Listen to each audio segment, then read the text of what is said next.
Eu quero começar essa série, a gente vai ter vários ministros falando aqui sobre ela, mas eu queria iniciar com 2 versículos que eu acredito mesmo que é como a fundação para a gente falar sobre poder e autoridade. Quando eu ensino, por exemplo, no Rema, eu nunca começo essa matéria. Esse daqui, José, eu vou pedir para você deixar, tá bom? Obrigado. Eu nunca começo essa matéria sem falar esses versículos, porque eu acredito mesmo que eles carregam um embasamento poderoso para a gente entender o poder e a autoridade que temos. E eu creio que nessa semana, meu irmão, coisas na sua vida vão mudar. Eu creio que coisas vão ser alteradas pelo poder da palavra de Deus, amém? Se o diabo ele estava planejando segurar alguma coisa na tua vida, rapaz, ele vai largar hoje. Você crê comigo? Então eu quero te pedir a paciência, principalmente dos da casa, né, que já me ouviram talvez falar esses versículos algumas vezes. Eu acho que quando eu for para a glória vai ser igual o pastor Bud, né? O pastor Bud, o pessoal chegava e dizia: mas pastor Bud, o senhor vai falar sobre isso de novo? E ele dizia: se eu estou falando é porque você está precisando praticar ainda, né? E eu creio, irmãos, que esses versículos eles marcam as minhas matérias do Rema, eles marcam as minhas ministrações, e eu vou começar por eles, mas a gente vai também abordar um pouco desse livro aqui, e você vai sair daqui hoje carregado do poder de Deus, amém? Ezequiel, se a mídia estiver projetando, Ezequiel capítulo 28, versículo 12, aleluia. Deixa eu molhar as palavras aqui.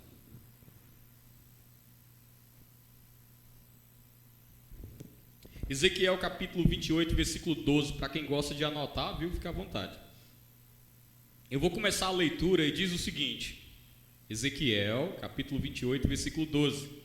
Filho do homem, levanta uma lamentação sobre o rei de Tiro e diz-lhe: assim diz o Senhor Deus, tu eras o selo da medida, cheio de sabedoria e perfeito em formosura.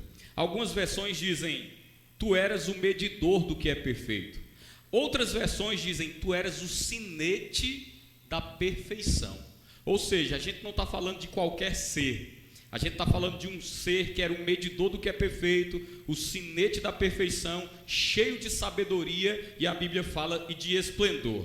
Versículo 13 diz: estivesses no Éden, jardim de Deus. Versículo 14: tu eras o querubim ungido para cobrir, e te estabeleci, no monte santo de Deus estavas, no meio das pedras afogueadas tu andavas. Perfeito eras nos teus caminhos, desde o dia em que fosses criado, até que em ti se achou iniquidade. Na multiplicação do teu comércio encheram o teu interior de violência e pecastes. Por isso te lancei profanado do monte santo de Deus, te fiz perecer, ó querubim cobridor, do meio das pedras afogueadas. Elevou-se o teu coração por causa da tua formosura, corrompestes a tua sabedoria por causa do teu resplendor. Por terra te lancei, diante dos reis te pus para que te contemplem, pela multidão das tuas iniquidades, pela injustiça do teu comércio, profanastes os teus santuários. Eu, pois, fiz sair do meio de ti um fogo que te consumiu e te tornei em cinzas sobre a terra, aos olhos de todos os que te veem. Todos os que te conhecem entre os povos estão espantados de ti. Em grande espanto te tornastes e nunca mais subsistirás. Essa profecia aqui, irmãos, não é simplesmente sobre o rei de Tiro. Ela está falando aqui sobre Lúcifer. E nós entendemos no decorrer da leitura que a Bíblia aponta para um ser perfeito, o sinete da perfeição, o medidor do que é perfeito, mas depois a Bíblia diz que algo aconteceu. Pela injustiça do seu comércio, o seu coração foi corrompido. E a Bíblia diz: por isso eu te lancei fora e eu te fiz perecer. A Bíblia chega a falar que um fogo consome ele e torna ele em cinza. Diga assim: tornou ele em cinza. É interessante porque se o comércio foi responsável por tornar Lúcifer alguém lançado fora, e a maioria dos teólogos concordam que um terço dos anjos foi com ele e se tornou então ali os demônios, é interessante nós entendermos que comércio foi esse que fez Lúcifer se tornar em cinzas, né? Cair. Isaías no capítulo 14, a partir do versículo 12, se você estiver anotando, Isaías no capítulo 14, a partir do versículo 12, diz assim: como caístes do céu, ó Lúcifer. Por que esse texto é a continuação? Lembra? eu te lancei profanado do monte santo de Deus, não é assim? Então a Bíblia diz: como caísses do céu, ó Lúcifer, filho da alva, como fosses cortado por terra, tu que debilitavas as nações. Presta atenção, porque no versículo 13 vai revelar para a gente qual era o comércio de Lúcifer no céu. A Bíblia diz: e tu dizias no teu coração. O que é que foi corrompido em Lúcifer? O coração. Por causa de quê? Do comércio. Então, se ele dizia no coração o que eu vou ler agora, o comércio dele era isso, e foi isso que fez o coração dele ser corrompido. A Bíblia diz: e tu dizias no teu coração, eu subirei ao céu, acima das estrelas de Deus exaltarei o meu trono, e no monte da congregação me assentarei aos lados do norte, subirei sobre as alturas das nuvens e serei semelhante ao Altíssimo. Diga assim: semelhante. Diga mais uma vez: semelhante. Só para ficar marcado na sua memória, diga só mais uma vez: semelhante. Olha só que interessante, aqui o texto explica qual era o comércio dele. Ele queria subir, se assentar no trono e ser semelhante ao Altíssimo, ok? Agora é interessante que o decorrer da leitura traz para a gente o mesmo final que Ezequiel no capítulo 28, a partir do versículo 12. Vou repetir, o decorrer da leitura traz para nós o mesmo final de Ezequiel capítulo 28, versículo 12. Qual é o final? Olha bem se não é parecido ou muito semelhante o final desse ser. Versículo 15 diz: contudo, levado serás ao inferno, ao mais profundo do abismo. Os que te virem te contemplarão, considerar-te-ão e dirão: é este o homem que fazia estremecer a terra e que fazia tremer os reinos, que punha o mundo como um deserto e assolava as suas cidades, que não abria a casa a seus cativos. Todos os reis das nações, todos eles, dormem com honra, cada um na sua sepultura. Tu, porém, é lançado da sepultura como um renovo abominável, como as vestes dos que foram mortos atravessados à espada, como os que descem ao covil de pedras, como um cadáver pisado. Como eles, não te reunirás na sepultura, porque destruístes a terra e matastes o teu povo, e a descendência dos malignos não será mais nomeada. Preparei a matança para os seus filhos por causa da maldade de seus pais, para que não se levantem e nem possuam a terra e encham a face do mundo de cidades. É interessante, irmãos, porque no decorrer, você já viu, ele é lançado, ele é como um cadáver pisado, reduzido a nada. Até os reis da terra dormem com honra, ele, porém, é lançado até da própria sepultura. Está falando, você acreditando ou não, desse ser aqui que os crentes têm tanto medo. Aleluia. É desse ser aqui que a Bíblia está se referindo, que muitos não acreditam e ficam até incomodados ao ouvir a palavra diabo. Mas eu quero te dizer uma coisa, e eu quero começar desse ponto de vista: o diabo foi reduzido a cinza. Ele foi reduzido a nada. Pastor, você não tem medo de dizer isso? Não, eu não tenho medo, eu tenho revelação da palavra. Aleluia. O diabo foi reduzido a nada. Agora, quando ele cai, ele não se chama mais Lúcifer, ele se chama diabo ou Satanás.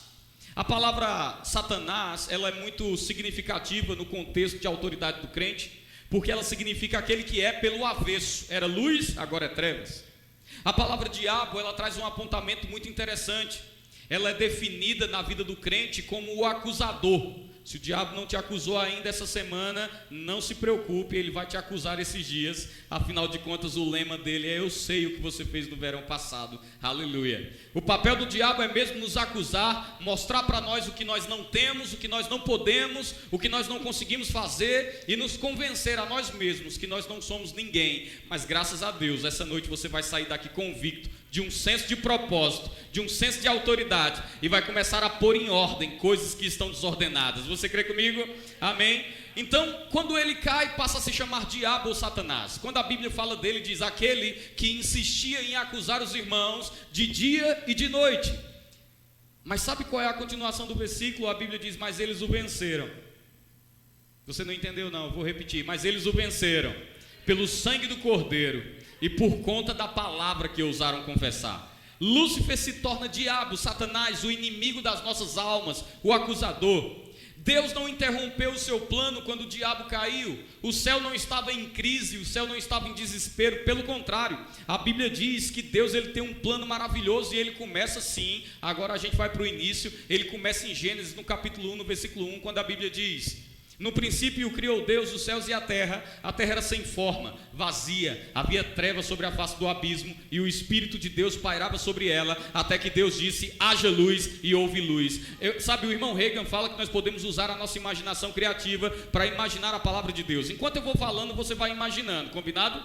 No princípio criou Deus os céus e a terra era sem forma, vazia, havia trevas sobre a face do abismo, até que Deus disse: haja luz, e houve luz. Passou Deus então a criar todas as coisas, haja separação entre porção de terra seca e as águas. Deus começa então a criar todas as coisas, mas sabe de uma coisa, irmão? O diabo está vendo tudo aquilo, afinal de contas é um ser espiritual. Mas de repente Deus para o que está fazendo e ele para de falar a palavra haja. Até então Deus está dizendo: haja, haja, haja, haja. Quando Deus para o que está fazendo, ele vai para outro nível de palavra. Qual é a palavra que Deus vai usar agora? Ele usa a palavra façamos. Deus agora ele para de falar haja e ele fala a palavra façamos na sua pluralidade.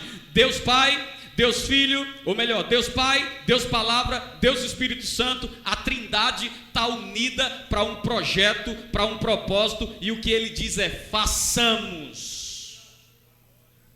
Toda a Trindade está envolvida nesse contexto para a criação de algo que ainda não existiu. E quando ele diz façamos, a palavra que vem a seguir é a palavra que eu pedi para você repetir umas 3 vezes. Que palavra é essa? Semelhante. Me parece até que Deus tem senso de humor, porque a Bíblia diz que ele olhava para o céu e disse: eu subirei acima das alturas, ali eu colocarei o meu trono e eu serei semelhante ao Altíssimo. Então Deus está criando tudo, de repente Deus para e diz assim: façamos o homem a nossa imagem. Olha a palavra que vem em seguida: conforme a nossa semelhança. Meu Deus do céu, irmãos, deixa eu te dar uma boa notícia: você não é qualquer coisa, você não é qualquer um, você não é um acidente, você não nasceu por acaso. Você está aqui, você só não sabe ainda, talvez, mas você é, meu irmão, a imagem, você é a semelhança de Deus.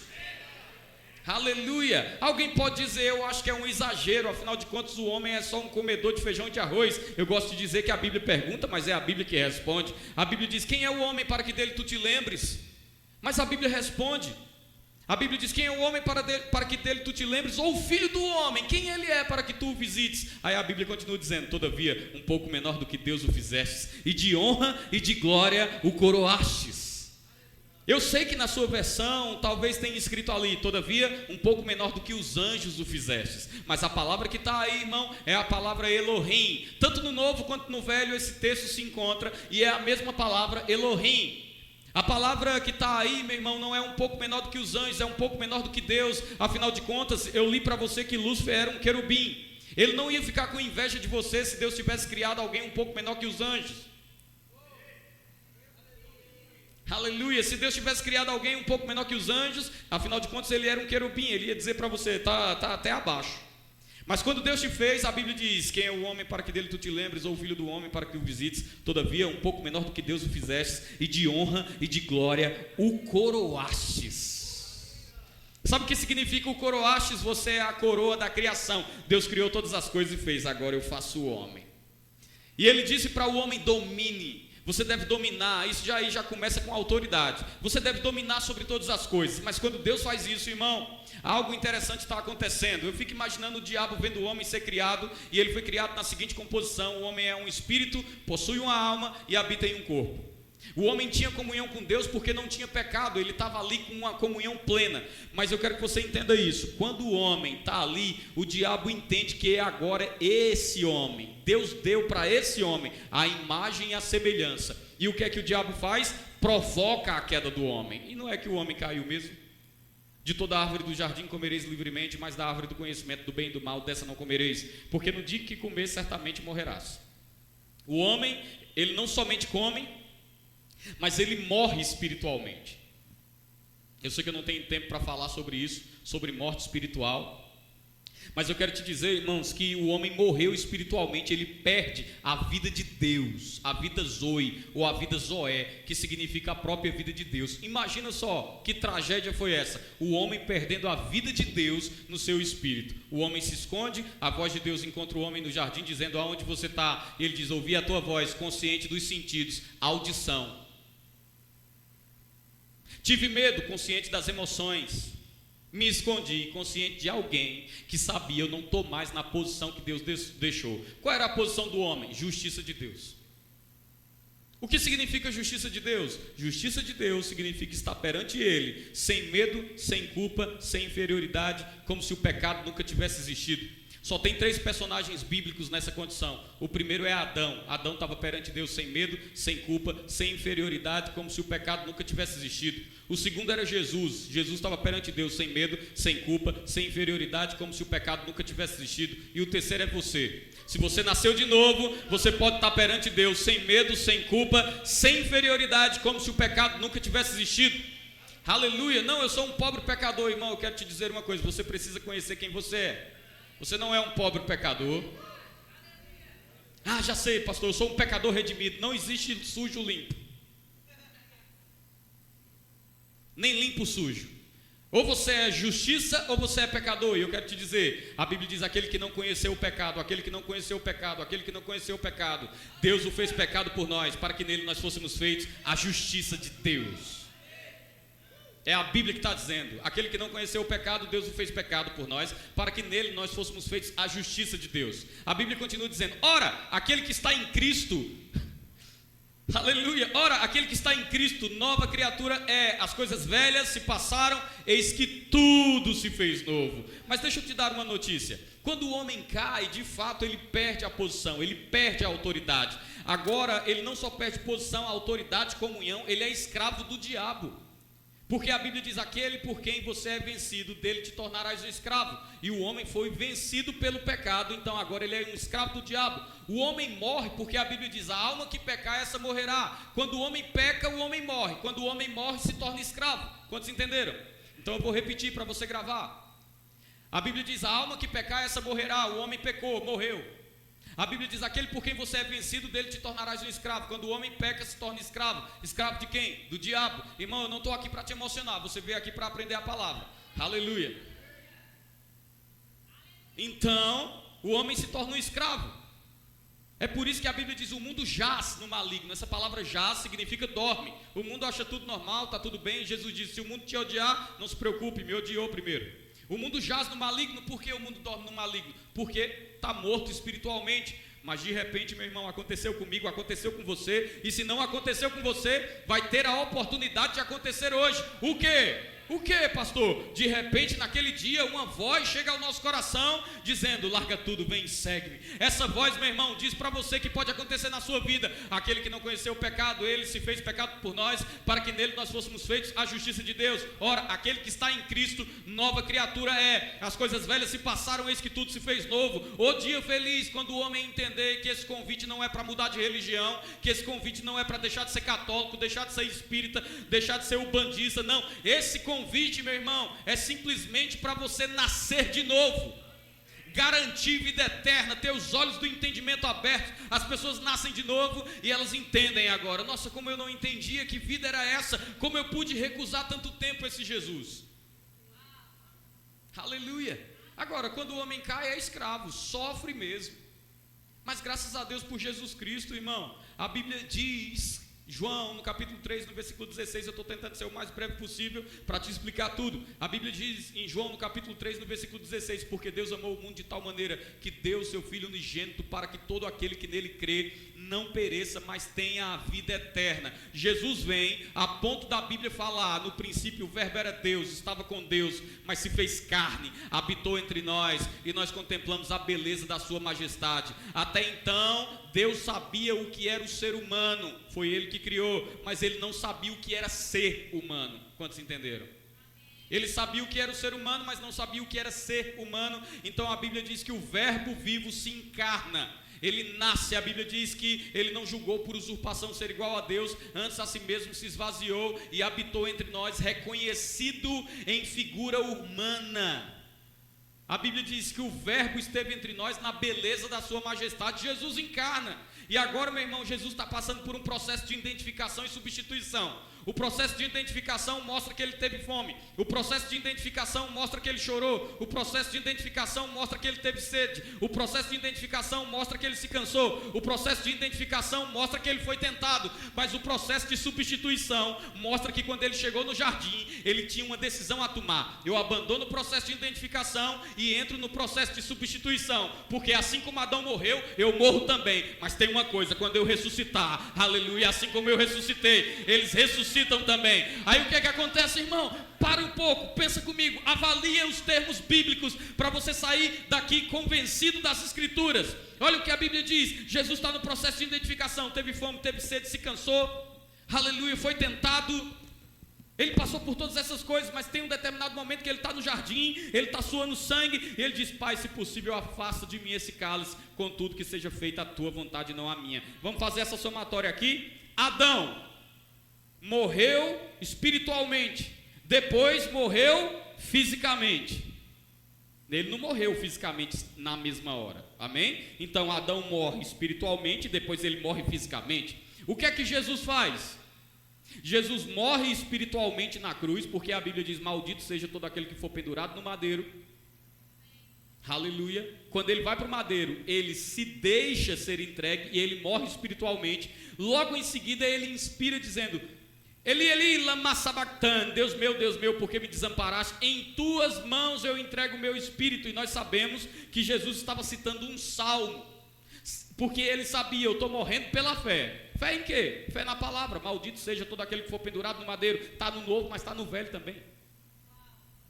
Então ele morre pela fé na palavra, mas quando ele vai ressuscitar, ele exclama dizendo: em tuas mãos eu entrego o meu espírito. O que ele estava dizendo é: eu sei que você é poderoso para me tirar das cadeias da morte e me trazer à vida. Vai ter um momento, meu irmão, que a justiça de Deus vai avaliar a situação, e Jesus sabia que quando a justiça de Deus avaliasse a situação, algo iria acontecer.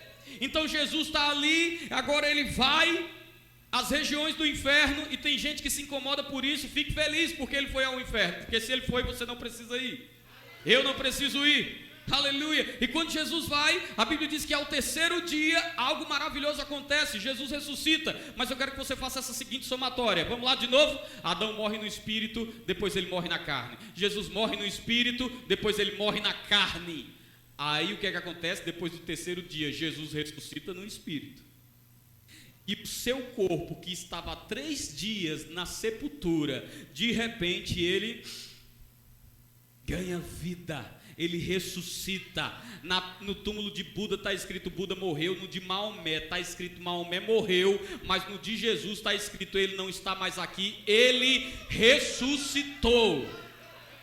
Então ao terceiro dia Jesus ressuscita, mas isso está mostrando a ressurreição na carne. Como foi a ressurreição no espírito? Rapaz, a Bíblia diz que Jesus estava ali nas regiões de sofrimento. Ele prega aos espíritos em prisões. Quem são os espíritos em prisões? Estava ali Davi, estava ali Noé, estava ali o Jó, que disse: eu sei que o meu Redentor vive e ainda se levantará em meu favor. Aleluia. Todos esses homens que contemplaram a promessa como quem vê o invisível, está ali. Jesus está com ele. A Bíblia diz que ele leva cativo o cativeiro e concede dons aos homens. Esses homens são libertos mesmo. Mas eu quero te dizer, até então Jesus ainda está no lugar de sofrimento, pela minha vida, pela tua vida. Mas sabe de uma coisa? De repente Deus, ele simplesmente pega ali a sua justiça. E o que é que está escrito? Lembra, a alma que pecar, essa, aquele por quem você é vencido, dele se tornarás um escravo. Deus olha e diz: qual é a acusação contra o justo Jesus? Traga a acusação. Traga a acusação. Mas a Bíblia diz que ele foi tentado em todas as coisas e nenhuma delas ele pecou. Vou repetir para você entender. Ele foi tentado em todas as coisas e nenhuma delas ele pecou. Aleluia. E nenhuma delas ele pecou. Como ovelha muda foi levado ao matador. Porque como ovelha muda ele não tinha mácula, ele não tinha mancha, ele não tinha pecado. Ele foi tentado em todas as coisas e nenhuma delas ele pecou. Não tinha acusação contra o justo Jesus. Então a justiça de Deus entra em operação. E o que é que a justiça de Deus diz? Aquilo que é citado no Salmo 2, no capítulo 22, ou melhor, Salmo capítulo 22 em diante. A Bíblia diz assim: eu sabia que tu não deixarias a minha alma no inferno, nem permitirias que o meu corpo visse a corrupção. O que é que o escritor continua dizendo, ele não estava falando de Davi, porque o corpo de Davi está aqui enterrado no nosso meio. Esse texto se referia ao Cristo, porque quando Jesus, ele está ali, a justiça de Deus brada, um grito do trono, inocente! Quando esse grito sai do trono, o poder de ressurreição invade o inferno, e simplesmente Jesus, ele ressuscita espiritualmente. E quando Jesus ressuscita espiritualmente, eu fico imaginando, irmão, existia um costume no Império Romano, quando um rei capturava outro rei, ele desfilava com um rei despido, expondo aquele rei capturado à vergonha. A Bíblia diz que Jesus, ele expôs o diabo à ignomia, ele expôs o diabo à vergonha. Sabe o que aconteceu? Eu gosto de uma música do Diante do Trono que diz assim, no meio da festa o diabo começou a ouvir passos fortes que tremiam toda a terra e foi conferir. Meu irmão, quando Jesus ressuscita e ele começa a caminhar ali, quando o inferno vê Jesus ressuscitado, eu fico imaginando a cena, todos eles se curvando debaixo do poder de Deus. Não tinha joelho que pudesse ficar de pé, não tinha joelho que não pudesse se dobrar, até o próprio diabo ali, ele se dobra e Jesus pega ele, rasga as vestes dele e diz, agora vamos dar uma volta, porque eu quero desfilar com você, mas sem as vestes de autoridade. Aleluia. Aí Jesus agora, depois desse desfile triunfal, ele simplesmente ressuscita no seu corpo. Mas antes de ressuscitar no seu corpo, imagina a cena. A Bíblia diz, eu sabia que tu não deixarias a minha alma no inferno, nem permitirias que o meu corpo visse a corrupção. Do que é que está se tratando esse texto? Isso é Jesus, irmão, entrando com o sangue que me purifica, que te purifica, entrando com o sangue que me justifica, que te justifica. O que é justificar? Tirar a culpa imputada. Jesus está entrando ali com sangue, aonde? Diante de Deus. E quando ele olha Deus no seu trono, ele diz assim, eu sabia. Eu gosto da frase, irmão, do versículo, não tinha entrado o homem no céu ainda, não na categoria de Jesus. E sabe de uma coisa? A Bíblia diz, levantai, ó portas, as vossas cabeças, levantai, ó portais eternos, para que entre o Rei da Glória. Quem é esse Rei da Glória? Quem é esse Rei da Glória, meu irmão? Jesus está entrando ali e eu fico imaginando a cena, ele olhando para Deus e dizendo, eu sabia que tu não deixarias a minha alma no inferno, nem o meu corpo provar a corrupção. Aí Deus responde dizendo assim, ele ainda responde dizendo assim, e eu sempre via diante de mim o Senhor, para que eu não fosse abalado. Aí Deus responde assim, assenta-te à minha direita, até que eu ponha por debaixo dos teus pés os teus inimigos. Sabe qual é o último inimigo a ser vencido? A morte. Vai acontecer daqui a pouco, como eu gosto de dizer, quando a última trombeta o anjo tocar, anunciando a volta do Filho de Deus, a lei da gravidade não impedirá aquele que é salvo de subir aos céus. Em algum lugar nas asas do universo nos encontraremos no corpo de glória, e em uma só voz a igreja dirá, tragada foi a morte pela vitória. A Bíblia diz que a trombeta vai tocar, irmão, fica preparado que vai ser nesses dias, em nome de Jesus, aleluia. Sabe o que ele diz? Assenta-te à minha direita, até que eu ponha os teus inimigos por debaixo dos teus pés. Jesus vai ali e ele se assenta. Mas quando Jesus se assenta, a Bíblia diz assim, nós estamos assentados com Cristo nas regiões celestiais. Você talvez não saiba, mas meu irmão, espiritualmente falando, você está assentado nas regiões celestiais em Cristo Jesus. Olha só o que acontece, Jesus ressuscita, nós sempre vemos Jesus na figura de um carpinteiro, na figura de, às vezes confundido com um glutão, com um beberrão, mas agora está ali Jesus no jardim, de propósito, sendo confundido com a figura de um jardineiro. E a mulher que está procurando o seu corpo no túmulo, não encontrando o corpo, começa a procurar. E os anjos dizem, mulher, por que você procura entre os mortos aquele que vivo está? No Velho Testamento existia a Arca da Aliança. Quem lembra? Dentro da arca tinha o bordão de Arão, as tábuas dos 10 mandamentos. Aleluia. O que significava a arca? Ela apontava dizendo que a glória é da segunda casa. Aleluia. Ou a glória da última casa, perdão. Deus não habitará mais em templos feitos por mãos humanas. A arca estava ali, a presença estava presa. Existia o bordão de Arão, que significava o bordão de Arão, a autoridade do crente. As tábuas de pedra significava que ele escreveria as suas leis, não mais em pedras, mas nos nossos corações.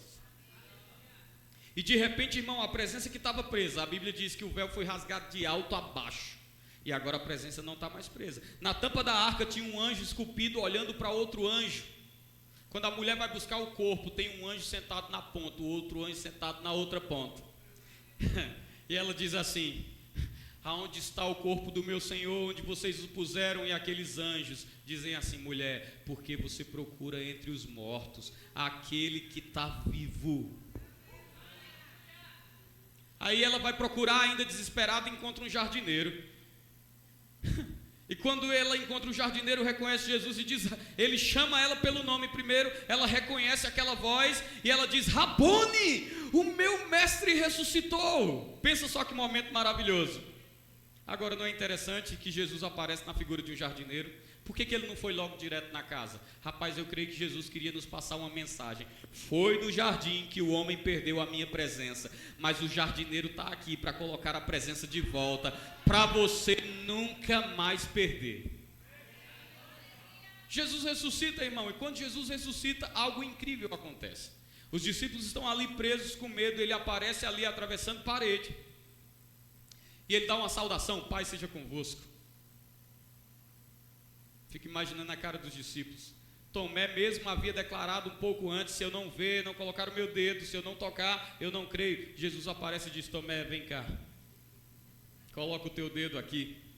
Senhor meu e Deus meu, porque tu vistes, tu crestes. Aí ele dá uma saudação, ele diz: recebam do meu espírito.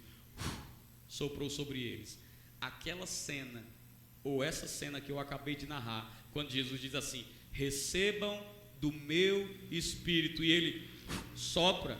Eu não sei se lembra alguma cena para você, mas daí eu posso voltar no início da pregação dizendo: no princípio criou Deus os céus e a terra era sem forma e vazia, havia trevas sobre a face do abismo, o Espírito de Deus pairava sobre ela, até que Deus disse: haja luz, e houve luz, e Deus para tudo diz: façamos o homem. Deus pega o homem do pó da terra e faz.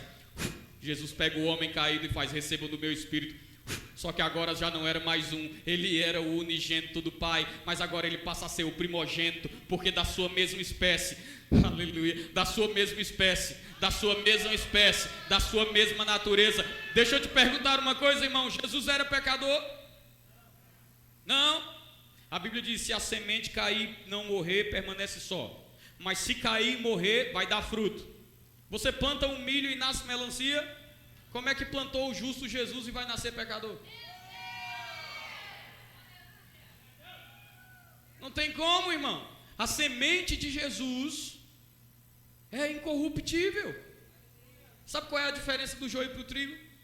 Se você pegar o joio e você esfarelar ele, não tem semente. Parece com trigo, mas se você esfarelar ele na mão, não tem semente dentro. Se você pegar o trigo, esfarelar ele na mão, você vai ver que tem semente dentro. Aleluia. Rapaz, Deus vai separar o joio do trigo. Eu quero te dizer: bem-aventurado aquele que tem essas palavras, as ouve e as guarda. Jesus, ele ressuscita, irmão, e agora não tem como dar outra espécie. Se ele é justo, quem nasce de novo é justo. Por que você está falando tanto disso? Porque não tem como um pecador andar em autoridade. Não tem como um pecador andar em provisão divina. Não tem como um pecador andar em prosperidade. Não tem como um pecador andar em cura divina. Só anda em cura divina quem sabe quem é. Quem sabe que é filho. Quem sabe que é herdeiro. Porque herdeiro, sim, chega na casa, abre a geladeira como que quer. O que é que eu faço para ser herdeiro? Ouça a justiça. Porque o herdeiro só tem que escutar a justiça perguntando: você aceita o que é seu? Quando o herdeiro diz aceito, já era. Aleluia! E sabe, irmãos, eu amo dizer isso. Isso é uma revelação que nunca saiu e nunca vai sair da minha vida. Salmo 23, a Bíblia diz: o Senhor prepara uma mesa na presença dos meus adversários, unge a minha cabeça com óleo e o meu cálice faz transbordar. O Senhor prepara uma... Jesus está andando, a mulher para Jesus e diz assim: a minha filha precisa de cura, a minha filha precisa de libertação. É tudo que os crentes da atualidade andam em busca. Eu quero cura, eu quero libertação. As pessoas perguntam: na sua igreja tem culto de libertação? Eu digo: todo culto. Está conhecendo a palavra, está sendo liberto. A Bíblia diz: conhecereis a verdade e a verdade vos libertará. Amém. Os crentes mendigando cura, mendigando restauração, mendigando libertação. Parece aquela mulher. Ela: minha filha, pelo amor de Deus, minha filha precisa de cura e libertação. Aí Jesus olhou e disse: olha, é o seguinte, tem, mas eu não posso pegar o pão dos filhos e lançar para os cachorrinhos. Ela disse: mas os cachorrinhos não comem não da migalha da mesa. Se você tem cachorro em casa, você sabe o que eu estou falando. Não só come, quando você não dá, ele pede. É ou não é? Tem crente que está assim, esperando as migalhas cair. Quando não cai, ele fica pedindo. Não sabe que é filho, não sabe que é herdeiro. Agora, olha só uma coisa interessante. Ele disse: eu não posso pegar o pão que está na mesa e lançar para os cachorrinhos. Ela disse: mas os cachorrinhos comem das migalhas que caem da mesa. Ele disse: é verdade. Pergunta: ele prepara uma... Irmãos, se das migalhas que caem da mesa tem cura e libertação, imagina o que não tem na mesa. O que é que eu preciso então? Quer andar em autoridade? Você precisa conhecer quem você é. Você precisa conhecer quem você é. Se você conhecer quem você é, você vai andar em autoridade. Aleluia. Então Jesus, ele ressuscita, sopra do seu espírito, e agora o homem nasceu de novo. Eu fico imaginando, irmãos, de verdade, eu fico imaginando a cara do diabo. Pensou que tinha derrotado Jesus. Aí Jesus vem, derrota o diabo, porque a Bíblia diz que se os poderosos desse mundo soubessem o que aconteceria ao crucificar o nosso Senhor, jamais teria feito. O diabo só fez porque pensou que estava vencendo. Mas quando Jesus ressuscita, irmão, Jesus derrota o diabo, humilha o diabo, pega o povo, sopra da mesma natureza, o povo nasce de novo. Se o diabo estava inconformado com o Filho de Deus, imagina com os filhos de Deus. Aí o que é que ele pode fazer agora? Cegar o entendimento. Por quê? O que tem de crente andando nesse mundo com medo do diabo,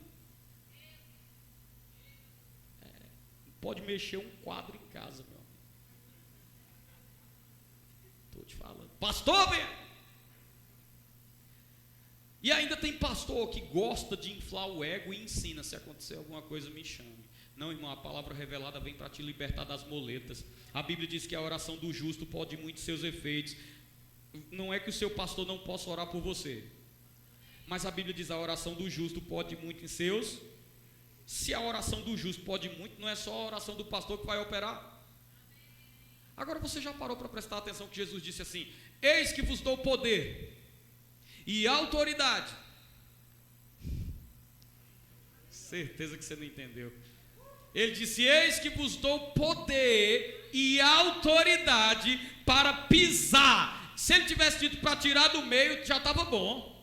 Mas ele disse: eu te dou poder e autoridade para pisar em serpentes, em escorpiões, em toda obra do maligno, e nada, absolutamente nada, vos causará dano algum. Você está com medo de quê?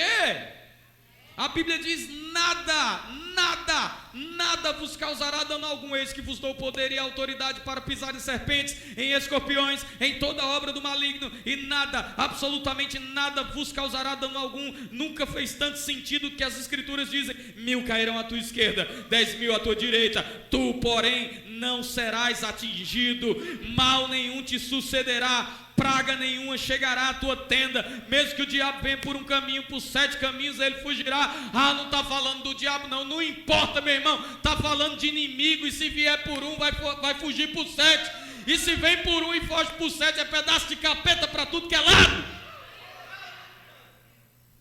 Eita glória, aleluia. Os crentes desanimados: oh, você não sabe o que o diabo está fazendo na minha casa. Rapaz, até de quem é a casa?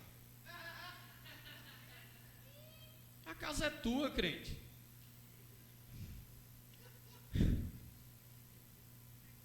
Aleluia. Está na hora, meu irmão. Eu estou vendo aí, às vezes, o diabo pintando o sete na vida do povo, e o povo vindo atrás de pastor, de pregador, me ajuda, me socorre.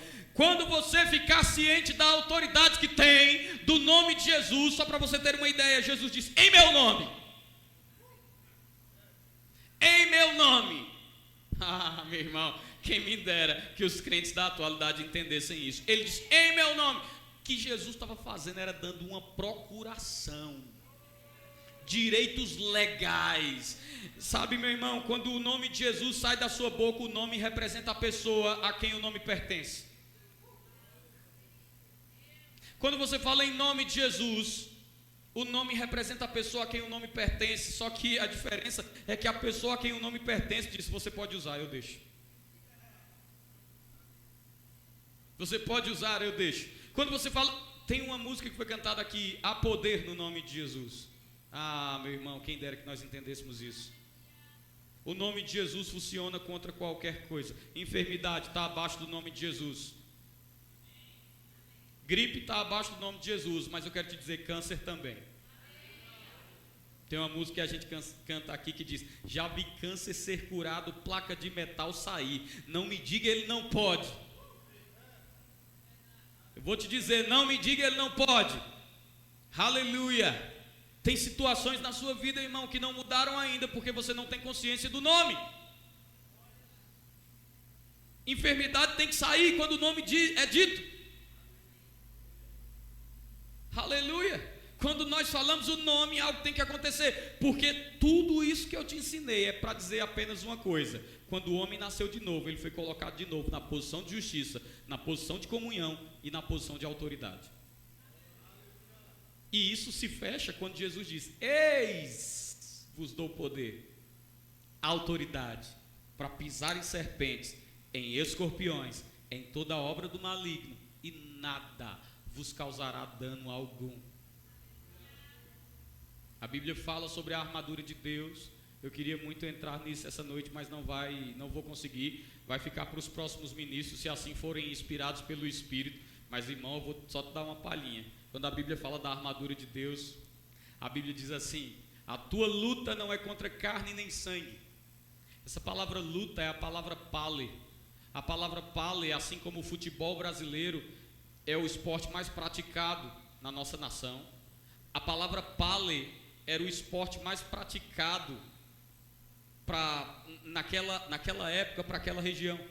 E Paulo estava escrevendo assim, a tua pale, a tua luta não é contra carne, a tua luta não é contra sangue. Resumindo, você não luta com pessoas. Ele diz, mas é contra principados, potestades, autoridades alojados nas regiões celestiais. Essa palavra celestial é a mesma palavra atmosfera. Não está falando de algo que está longe, está falando de atmosfera. Quem está entendendo o que eu estou falando? E ele diz, a tua luta não é contra carne, não é contra sangue, mas é contra poderes, domínios, potestades, principados que se encontram nas regiões da atmosfera, no mesmo campo que você. E ele diz, a tua luta é contra eles. Só que essa luta é muito interessante, porque o objetivo da luta é subjugar o oponente à submissão. O que isso significa? Eles enfaixavam as mãos com espinhos e eles tinham que lutar nu. Eles lutavam nu, espinhos enfaixados nas mãos, nos pés, e lutavam nus. Aí a Bíblia diz assim, a tua luta não é contra carne nem sangue, mas contra principados e potestades alojados nas regiões celestiais. Aí a Bíblia começa a dizer assim, ó, presta atenção, revesti-vos de toda a armadura de Deus. Eu não sei se você entendeu.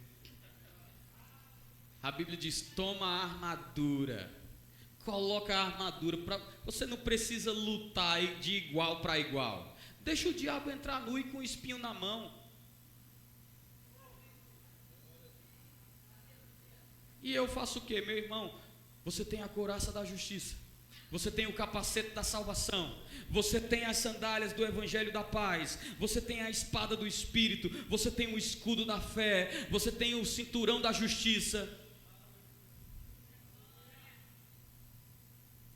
Você tem a lança. Meu Deus do céu. Como é que pode, irmãos? Eu estou aqui para chacoalhar você, para te dizer, nessa briga ou nesse combate, a Bíblia diz, é o bom combate da fé. Por que o combate é bom, meu Deus? Porque tu entra desse jeito. E ainda vou te dizer uma coisa, não é nem para guerrear, como tem muito crente aí, estou guerreando contra o diabo. O diabo está rindo de você, irmão. Uma vez eu cheguei na casa de um irmão, ele estava todo suado, sopado. Eu disse, o que você está fazendo? Ele disse, eu estou lutando contra o diabo. Rapaz, na hora eu disse, eu posso ver? Curioso, queria saber como que era. Rapaz, ele na sala lá, ele dava soco no vento, dava chute. Toma isso, seu diabo.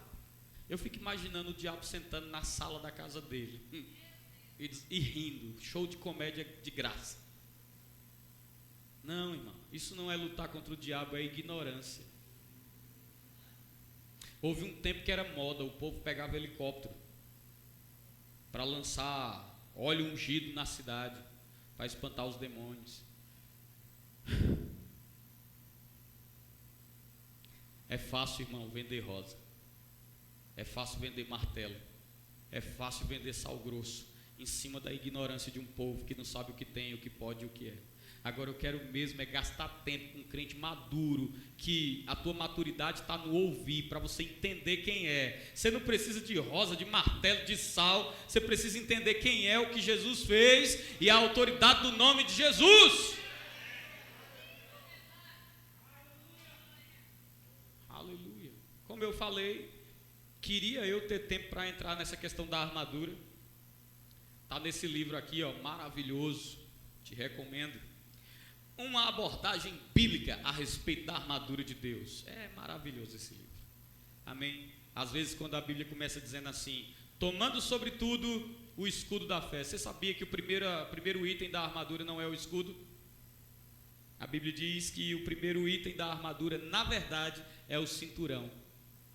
Porque o cinturão é o que faz ligar todas as outras partes e dar sustentação a elas. Posso só te dar uma palhinha? Sabe o que significa o cinturão? O cinturão significa logos. Sabe o que significa logos? A palavra pensada, o pensamento expresso, ou a palavra escrita. Mas na íntegra mesmo, essa palavra logos nem veio com um conhecimento, vamos dizer assim, bíblico.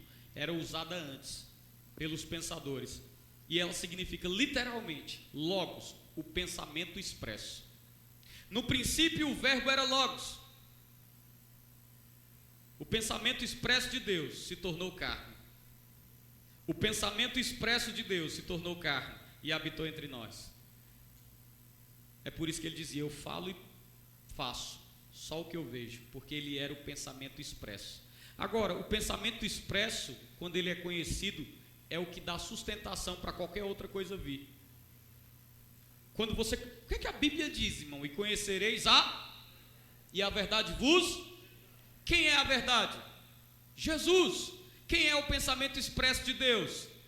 Jesus. Então, quando o pensamento expresso de Deus é conhecido ao teu pensamento, você entra numa renovação mental que dá condições para que você acople a você todas as outras partes da armadura. Dentre elas, couraça da justiça, capacete da salvação, espada do Espírito, sandálias da paz. Irmão, muito tem para falar, vós porém que não podeis suportar agora. Amém. Aleluia, você foi abençoado.